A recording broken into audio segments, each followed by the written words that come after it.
Havaların soğuması ile birlikte çocuklarda yaygın bir şekilde gözlemlenen kalıcı öksürük herkesi düşündürüyor. Telaşlanmanıza gerek yok. Kolay ve bir o kadar da hızlı tekniklerle çocuğunuzun öksürükten kurtulabileceğini biliyor muydunuz? Gargaradan ovalamalara, içeceklerden sarmalara kadar koruyucu uygulamaları bu videomuzda derledik. Hadi zaman kaybetmeden videomuza geçelim.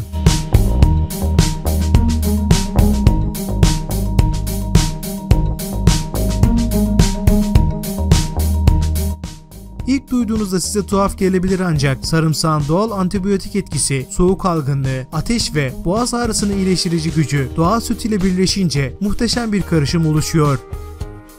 3 küçük soğan ile yarım baş sarımsağı küçük küçük doğrayın ve 1 litre süt ekleyin. Karışımı içindekiler yumuşayıncaya kadar kaynatın ve süzün. Tadını iyileştirmek için bal kullanabilirsiniz. İçerdiği iltihap önleyici bromelain isminde element içerir. Tedavi amaçlı ananas suyu sadece yeterli olmayabilir. Ananas suyu içerisine zencefil ve bal ekleyerek karıştırabilirsiniz. Kullanmadan önce çocuğunuzun ananasa karşı alerjisi olup olmadığından emin olunuz.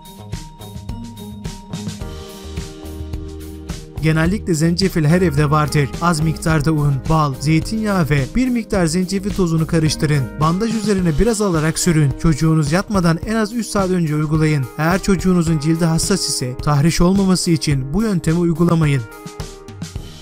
Antiseptik özellikleriyle tanınan zerdeçal, soğuk algınlığı ve öksürük için tedavi edici doğal tedavi yöntemidir. Isıtmış olduğunuz bir bardak süt içerisine bir miktar zerdeçal tozu ekleyerek yatmadan önce çocuğunuza içirebilirsiniz.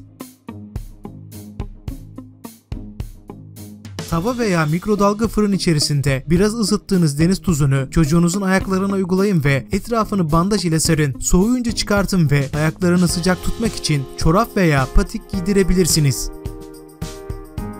Bir bardak ılık su içerisine yarım çay kaşığı tuz ekleyerek karıştırın. İçerisine bir çay kaşığı karbonat ekleyerek gargarayı daha etkin duruma getirebilirsiniz. Boğaz ağrısı belirtilerini geçici olarak hafifletir. Boğazına kaçırıp yutamayacak yaştaki çocuğunuz için tavsiye edilir. Muzları soyarak püre haline getirin. Isıtmış olduğunuz sıcak suyu pürenin bulunduğu tencereye boşaltın. 30 dakika kadar beklettikten sonra içerisine bir kaşık bal katarak çocuğunuza günde 3 kez 100 milim verebilirsiniz. Bunlara ek bildiğiniz etkili bir yöntem varsa yorumlarda paylaşabilir ve şifa dağıtabilirsiniz.